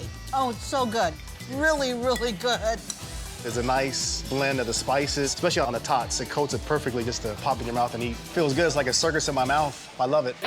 Mole is also the slack key component in Amori Taco's revamp of Hawaii's favorite breakfast, Loco Moco. Loco Moco is an islander dish. Usually it's made with a brown gravy. We do it here with our famous mole. Thomas whips up an Asian-style fried rice with toasted garlic and a house-made blend of sesame and soy. That gets bowled, then topped by a prime Angus patty and a little eggy sunshine. Holy moly! We're gonna finish this Loco Moco with our great mole here at Amori Tacos. This is the best bowl of food you're gonna put in your mouth in America. A tart and spicy salad offsets the creamy sauce while toasted sesame seeds add a crunchy karate punch. And this Loco Moco is a crazy bowl full of flavor. Where hola meets aloha at Amori Tacos. The mole is actually very savory. Mixing that with the ground beef patty, along with the egg and the cilantro and the onions, is just very savory. So good. My wife was born in Hawaii, so obviously my kid is Pacific Islanders. So it's always fun to have a little bit of Hawaii, a little bit of Amori Tacos. The mole kind of brings everything together with the egg, the rice, the meat. You put this in your mouth and it's like, it's perfect. This is the best thing I've ever eaten. You got a nice savory egg. Oh my God, a big old burger patty. These Serrano chilies make it nice and spicy. I mean, it's just a bowl of yumminess. Are you kidding me? Nope. There's serious comfort in every bowl at Amori Tacos. This is my starter bowl, this is my finisher bowl, and then I go nap.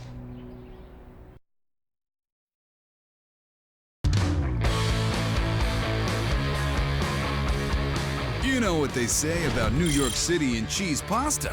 If you can mac it there, you'll mac it anywhere. Every place in New York City does mac and cheese, and you have to do something different to make it special. Which is why the Trey Chic Chelsea hotspot cafeteria ditched the plates and started serving up bowlfuls 24/7. Mac and cheese never goes out of style. And like New York City, cafeteria never sleeps. It's phenomenal because I party, I go out late at night, so knowing that it's 4 a.m. and I can come in here and just get my grub on is amazing.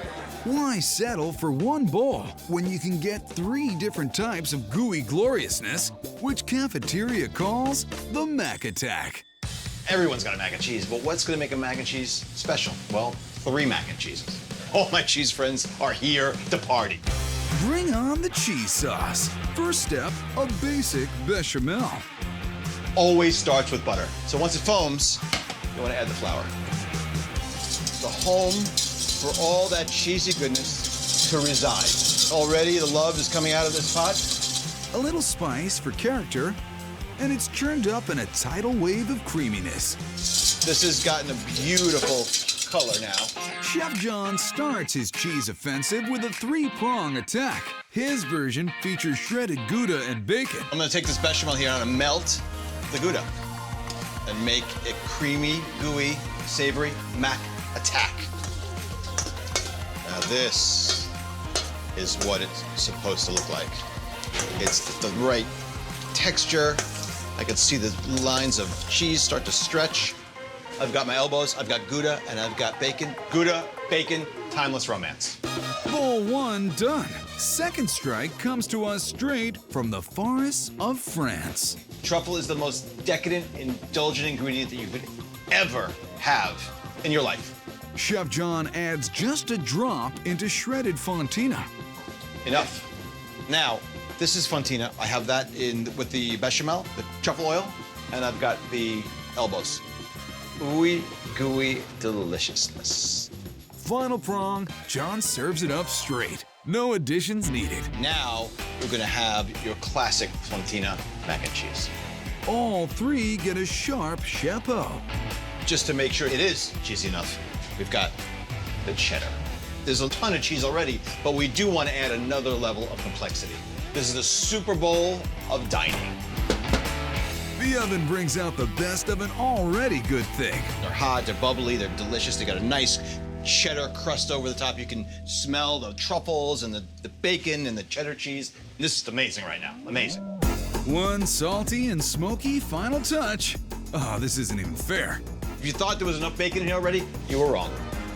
Why would you have 1 bowl when you could have 3 bowls? The Mac Attack from Cafeteria. Best thing you can order in a bowl. Oh my God, that looks phenomenal. I don't know. cannot wait to eat this. Here we go, breaking my diet again. Oh my God. That's so good. I absolutely love this classic. That fontina is fabulous. This is perfect because it's nice and crunchy on top, but the inside is like definitely super creamy, super cheesy, and it just is super yummy. I really love it. You look at all the bacon you have on here. Yeah. They don't skimp on the bacon. The bacon is a little smoky, it's a little crisp. I don't know how they get all this flavor into the little bowls. Got some truffle? It's truffle for sure. I'm a truffle addict, so that's definitely like winning me over right now. And the kid in me being like, cheesy. Honestly, this is my favorite mac and cheese in New York City. 3 bowls of comfort. Nothing else compares. No need for a tray when you have bowls like these at Cafeteria. Little bowl, little mac and cheese. It's adorable. It's so cute. And I will literally eat it all day long. Who doesn't like grabbing a big, beautiful bowl full of pasta? It puts the carb in carpe diem. It's a bowl of happiness. This is a bowl of pure comfort. This bowl is basically your grandmother giving you a big hug.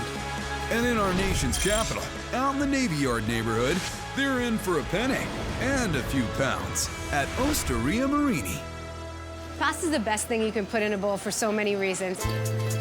We focus really on the Northern Italian cuisine, which is a little more comforting, a little heartier. You gotta get into the bowl life. It's all you need, a bowl of pasta, a bowl of wine, and it works.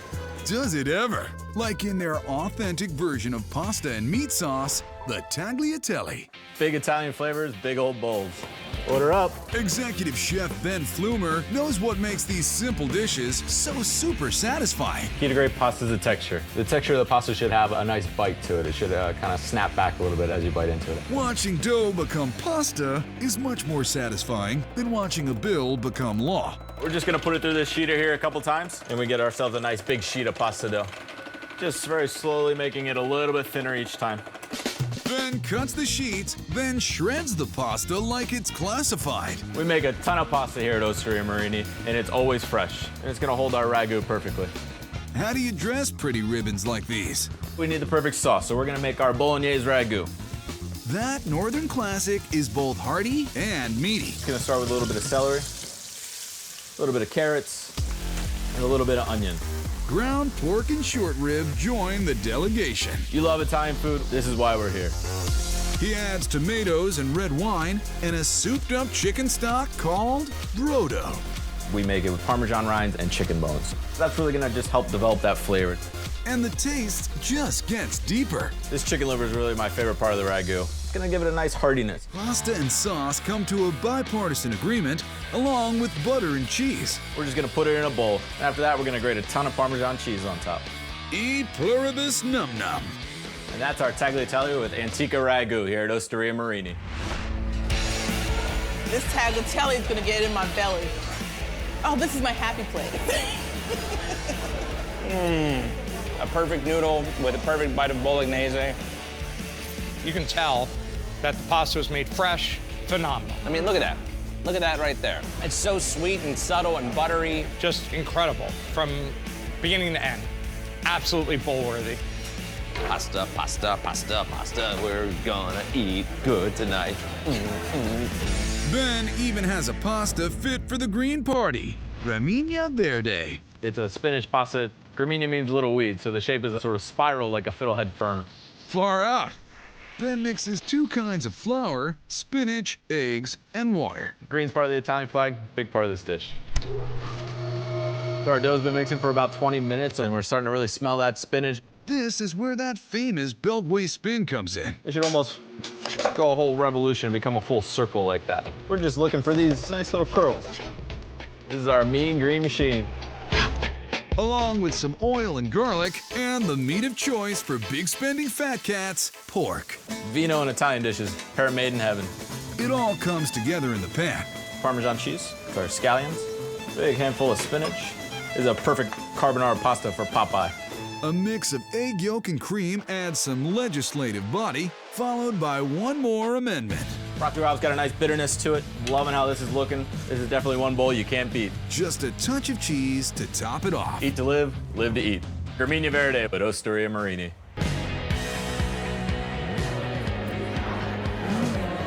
The pasta is cooked perfectly. It's al dente. The bite of the broccoli with the sweetness of the sausage, the cheese, the creaminess, it just really hits the spot. So much cheese, so much pork, a little bit of spinach, some broccoli raw. I mean, it's just, the balance here is just perfect. Everything I look for in a pasta, fresh noodles, vegetables, a subtle, soft sauce. If you're gonna get anything in a bowl, this is what you gotta get. It's bowling me over. Really, what is the Capitol Dome but an upside-down bowl?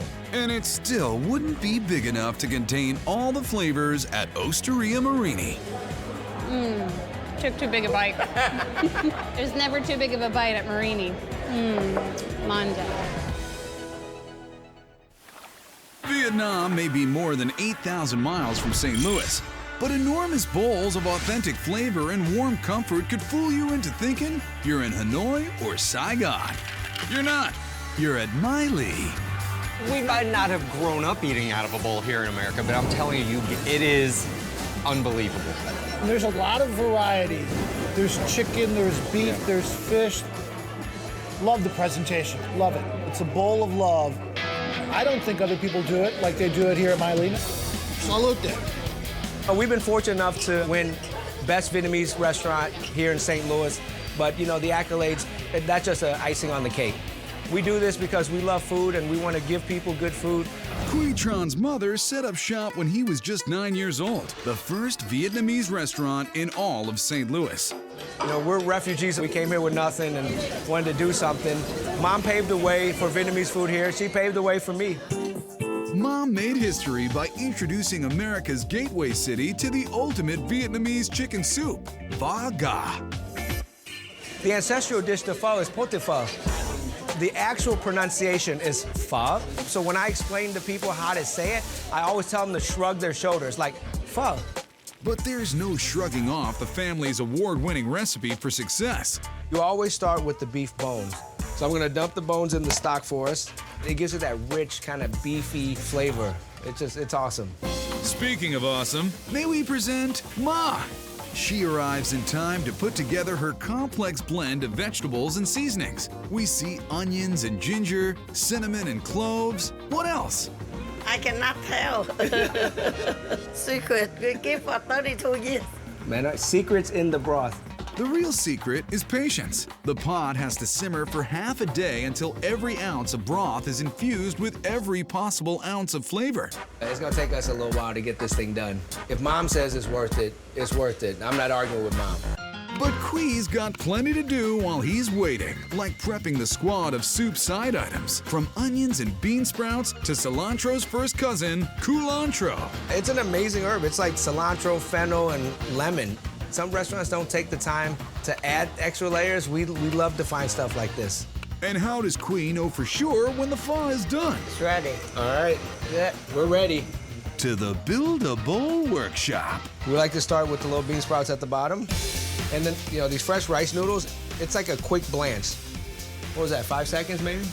Then it's slow-cooked chicken, that very slow-cooked broth, and prepare to be bowled over. My Lee's unforgettable pho guy. I mean, might even be better than Mom's chicken noodle soup. Shh, don't tell her. Luckily for me, Mom's chicken noodle soup was pho guy. So that works out. When you first taste it, it's kind of like this warm, comforting chicken noodle soup. All of the spices start to come out, the clove and the cardamom. It like just constantly warms your soul. This is the real chicken soup of the soul. It really is. The chicken itself is very tender and moist. It picks up the flavor of the hoisin sauce, the hot sauce. And you get that much more of a taste experience. It's all about that broth, so savory. I just pick it up straight to the head, and then it's all gone. Dishwasher doesn't even need to do any work. If you've still got room for more, Miley offers an entire buffet in a bowl. Boon Bee Chaya. We're gonna start first with marinating the pork that we're gonna use for the shredded pork.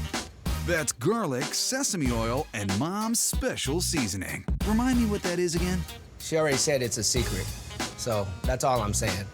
Shut the cameras off.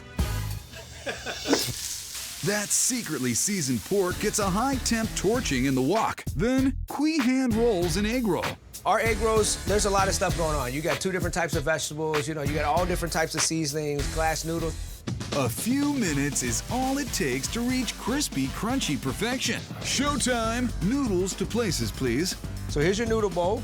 We've got our fresh lettuce here, fresh cucumbers, a little salad so you don't feel guilty about yourself, and put a little bit of shredded pork on one side. Then it's that guilt-free egg roll, pickled veggies, slow-cooked fish sauce, and a crown of crushed peanuts.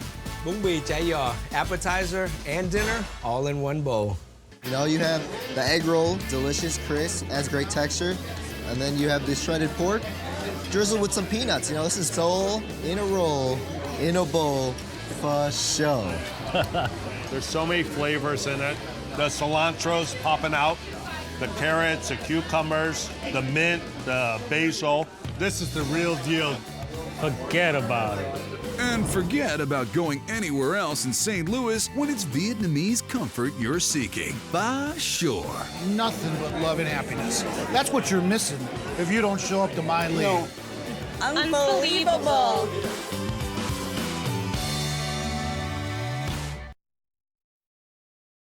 The chilly winds of Chicago mean you need food that sticks to your ribs. A beer. It's not just for drinking anymore. It's also the backbone to Mrs. Murphy's hearty stout beer and beef stew. Elevating this old country classic is Oh, boy. That's so good. It's extremely rich. It's a nice, full flavor. Wow, you weren't kidding about the richness. I know. At the end of the rainbow. This is the kind of dish I would find at the end of the rainbow. The next beautiful bowl from across the pond has got some real muscle to it. In fact, quite a few. It's Murphy's Irish Mussels. We're gonna start with the mussels first before we add any vegetables. Garlic, shallots, and fennel kick in the aromatics, and Matt cracks open their house-brewed Irish wit beer. We're gonna add our beer, a huge dollop of honey butter, finish with some red pepper and salt and pepper. 2 slices of buttered seeded bread get toasted on the grill, and he puts the finished mussels in a bowl, sparing nary a drop of precious sauce. Mussels, beer, butter, and bread make for the perfect bowl. I love them. So you have a little bit of heat, but you have the beer that kind of counterbalance it, and everything is so delicious. This is the smallest one I've seen, and that's a huge mussel. Yeah, they're really all big. Really meaty. I'm a sauce person. I love the bread in the middle because I can see it's just soaking everything up. This is great.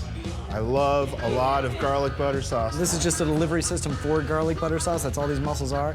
Look at the pieces of garlic in there, the red pepper. Oh my gosh, no wonder it's so good. And what's kind of nice is the bread is still crispy and crunchy even after the dipping.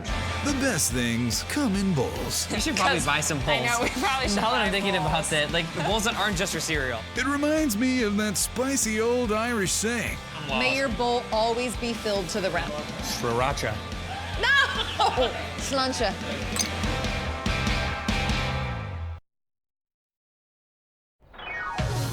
As Boston sports fans will tell you, that town's got a super collection of bowls, mostly filled with creamy clam chowder. And one of the greatest seafood dynasties of them all plays at Atlantic Fish Company. This is very old world Boston, and you walk in here and it just feels like the place you're gonna get great seafood. Here at Atlantic Fish, our focus is freshness. Everything comes in daily. That's the main ingredient in making anything delicious. New England's legendary seafood caught the attention of executive chef Matt Wohl right out of cooking school. Atlantic Fish gives us a really cool opportunity to use something that was just swimming around less than 48 hours ago. It's almost like sea to table. One thing constantly leaping onto the tables at Atlantic Fish is their crab and artichoke dip Don Lipon, or as we say it, in bread.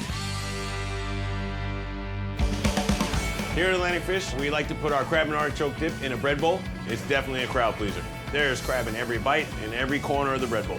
But before the crab comes a pair of imported cheeses from France and Philadelphia. So we'll add our cream cheese.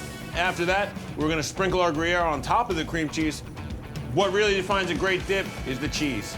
Nobody forgets the cheese. Matt doesn't forget the seasoning either. Kosher salt, lots of white pepper, and because it's seafood, lemon pepper. And the lemon pepper is just gonna give it that little bit of citrus to cut the fat from the cheese, and it's just a little back flavor. The recipe actually calls for 4 seasonings, so Matt cues up a #1 hit, Sherry Baby. Sherry adds a little bit of sweetness to it. It's got this little twang that really goes well with the Gruyere cheese. Milk transforms the thick fondue-like blend into something saucier. Then the co-star arrives on set. The artichokes give it that little bit of briny taste to it, and it really complements all those heavy fats that we have in here. Feels like we're missing something. Oh right, crab. This crab meat right here is nice and sweet. That much crab would need a whole case of crackers, so Matt offers an edible bread bowl. So after we slice off the top, we'll create our bowl. We're gonna push it all down and leave it like a shell of its former self. That reborn loaf gets fully loaded ladles of piping hot dip and a dusting of Parmesan cheese, which is something else to get fired up about. You wanna smell the cheese becoming what it's supposed to be, part of the dip. Some pita chips and veggies, and this dip is dope. And that's Atlantic Fish crab and artichoke dip. So good, you're gonna wanna eat the bowl. That's so good. And I know that this seafood is fresh from this morning. Right. I can literally taste that on my lips, Yeah, my mouth. definitely. The bowl, I mean, it's a great, it's an edible bowl. The cheese is so good. At the top, it's kind of like a little burnt, and I love burnt cheese. I love it. I haven't had crab in so long, and this is amazing right now. I want to cry. That's how happy I am. Cooking water, fish on the fire. This tastes that fresh. Just like that. You attacked that thing, didn't you? Naturally, Atlantic Fish Co. takes the edible bowl concept to their award-winning clam chowder. Chef Matt starts not with bacon, but pork belly. Pork is where you get, I'd say, 90% of your flavor from. Celery and onions join the mix, along with an ocean of fresh clams. We use the bigger clams to make sure that every bite of clam chowder has clam in it. In a separate pot, Matt builds a broth with New England seasonings, some roux for thickening, and a mixture of cream and milk for, well, you tell him, Matt. We're gonna add our light cream. And what that's gonna do, just like the pork belly, is add a little bit of that fat. It all unites in anticipation of one final ingredient, We put our potatoes in at the very end because we don't want them overcooked. Had we put them in the beginning, you'd have mashed potatoes in the bottom of your chowder. A major serving of chowder meets one of Matt's bread bowls. And I gotta say, I'm feeling kind of clammy, in a good way. And this is the best chowder and bread bowl in Boston. It smells so good. I can smell the clams, I can smell the vegetables in it, I can smell the creaminess of the soup. If I wasn't eating it, I'd smell it all day. The bread bowl sopped up all of the juice, all of the flavor, so at the end you still get all of the flavors from the soup, so it's like it's a win-win. But look at this. This is just a spoonful of clams, potatoes, and multiple layers of flavor. It's zesty, but at the same time, it's smooth. They really nailed the clam chowder here. And Atlantic's nailed the ultimate meal in a bowl that comes with built-in seconds and maybe even thirds. I love how after your meal, you still have a little bit more to go. Oh yes, you're never really done. That is right, you're never really done.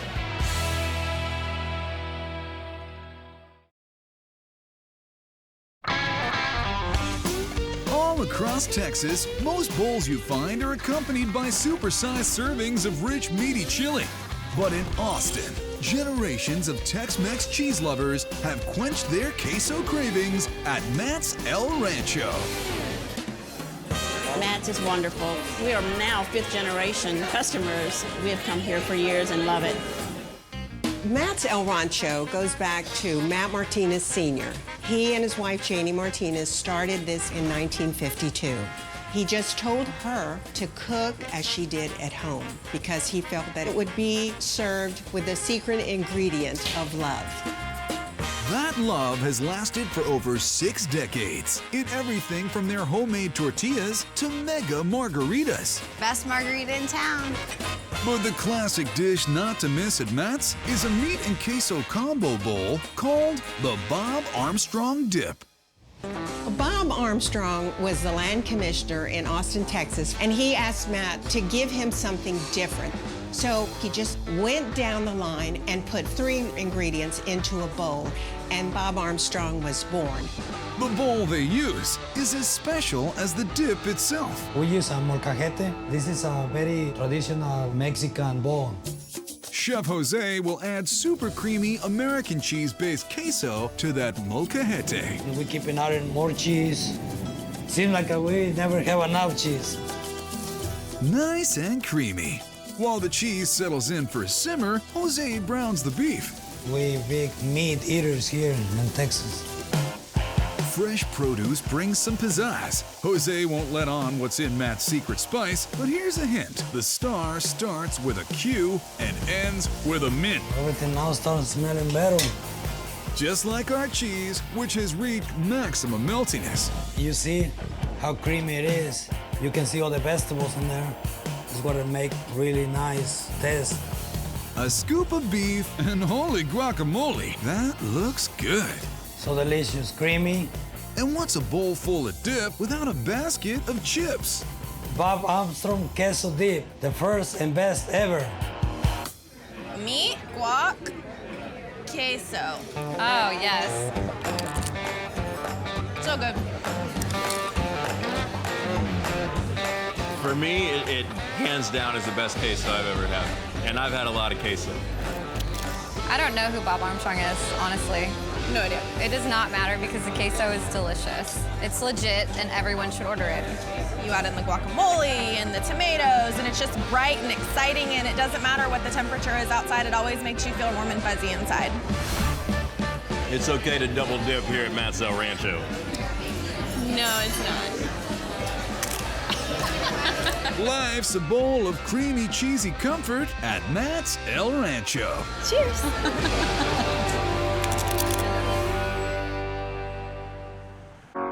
And you thought bowls were just for soup and cereal. The best thing about bowl season is it lasts all year long.